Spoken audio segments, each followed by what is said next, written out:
If you think Texas is only about BBQ, football, and big skies, think again. Because tonight, I'm trading my cowboy hat for a flashlight and spending the night in Texas' most haunted hotel. Welcome back to Lone Star Plate, where we don't just chase storms, we chase ghosts too. Texas is a land of legends, and nowhere are those stories thicker or spookier than in the piney woods of East Texas. My destination, the famously eerie Excelsior House Hotel in Jefferson, a town so haunted, it's been called the bed and breakfast capital of Texas for both the living and the dearly departed. Built in the 1850s, the Excelsior is the oldest hotel in continuous operation in the state. It's seen Civil War generals, Victorian socialites, and even a few outlaws.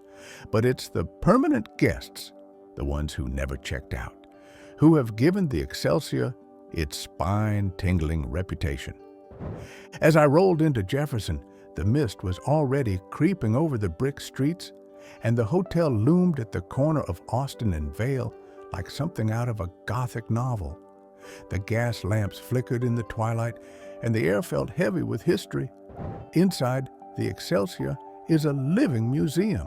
Grand chandeliers, creaky staircases, and oil paintings whose eyes seem to follow you down the hall. The guest book reads like a who's who of Texas history. Ulysses S. Grant, Oscar Wilde, and even Steven Spielberg, who supposedly got so spooked he left in the middle of the night. The staff greeted me with a knowing smile. "Don't be surprised if you hear footsteps in the hall," the desk clerk said, sliding over an old brass key. "Or if your lights flicker. That's just Miss Louise checking on you." Apparently, Miss Louise is the hotel's most famous ghost, a Victorian lady in black who's said to wander the halls, knocking on doors and rearranging furniture. Some guests even report waking up to find her sitting at the foot of their bed, her presence announced by the scent of lavender and a sudden chill. My room, number 215, looked like it hadn't changed since the 19th century. Antique furniture, velvet drapes, a four-poster bed with a patchwork quilt, and a fireplace with a cracked marble mantel. I unpacked my ghost hunting kit, a camera, EMF meter, digital recorder, and a notebook for any strange occurrences. As night fell, the atmosphere got heavier. The wind rattled the window panes and every shadow seemed to move just out of the corner of my eye. The floorboards groaned under my boots, and the air carried a faint whiff of old perfume and cigar smoke. After settling in, I decided to explore. The hallways were dimly lit, and the portraits on the walls seemed to watch my every move.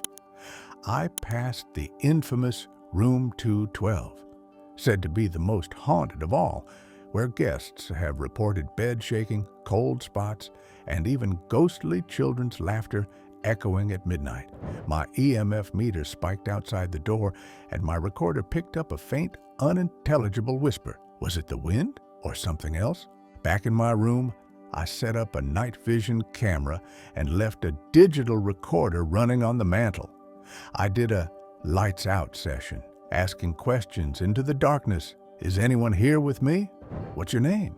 For a moment, the room was silent, and then 3 soft knocks from the inside of my closet. My heart raced as I opened the door. Nothing, just old hangers and the scent of mothballs. But when I played back the audio, I caught a faint, breathy "get out" layered beneath the creaks. Around midnight, I took a walk down the hallway. The air was icy cold, and I swear I heard faint whispers, like someone telling secrets behind a closed door. The chandelier above the grand staircase swayed gently, though there was no breeze. I paused by the parlor, where guests have reported seeing the ghost of a small boy playing with marbles. Sure enough, I heard the unmistakable sound of something rolling across the wooden floor. I shined my flashlight. Nothing there, but the sound continued until it faded into silence. Back in my room, I reviewed the footage. A faint orb drifting across the ceiling and a soft, unexplained tap, tap, tap near the fireplace. The EMF meter flickered as I tried to sleep, and I couldn't shake the feeling that I wasn't alone. At 3 a.m., the real chills came. I heard the unmistakable sound of footsteps in the hallway, slow, steady, and getting closer.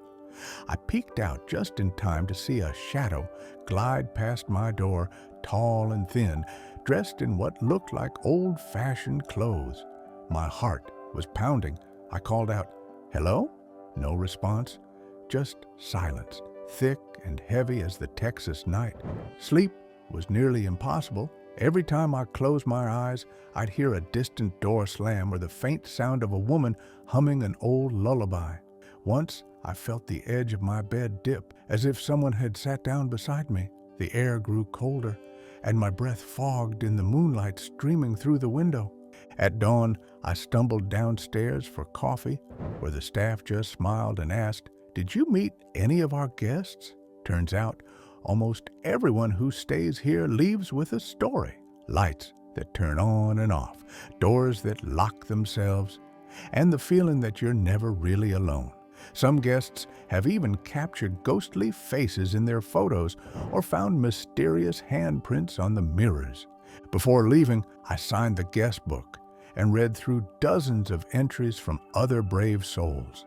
Saw a lady in black in the hallway. Woke up to the sound of a child giggling. Never sleeping with the lights off again. Whether you're a skeptic or a true believer, there's no denying the Excelsior's atmosphere. Equal parts Southern hospitality and supernatural suspense. So, what did I learn from spending the night in Texas's most haunted hotel? First, Texas hospitality doesn't end with the living. Second, sometimes the scariest things aren't what you see, but what you feel. And third, if you're looking for a thrill, forget the roller coasters. Try booking a room at the Excelsior House. The stories you'll leave with are guaranteed to raise the hair on the back of your neck. Would I do it again? Maybe, with a bigger flashlight, a backup battery, and some holy water for good measure. Thanks for braving the night with me. If you love a good ghost story, hit that like button, subscribe, and tell me in the comments, what's the spookiest place you've ever stayed? Or what haunted Texas spot should I visit next? Until next time, keep your wit sharp, your lights on, and your spirit Texas strong. This is Lone Star Plate, signing off and heading for the nearest daylight.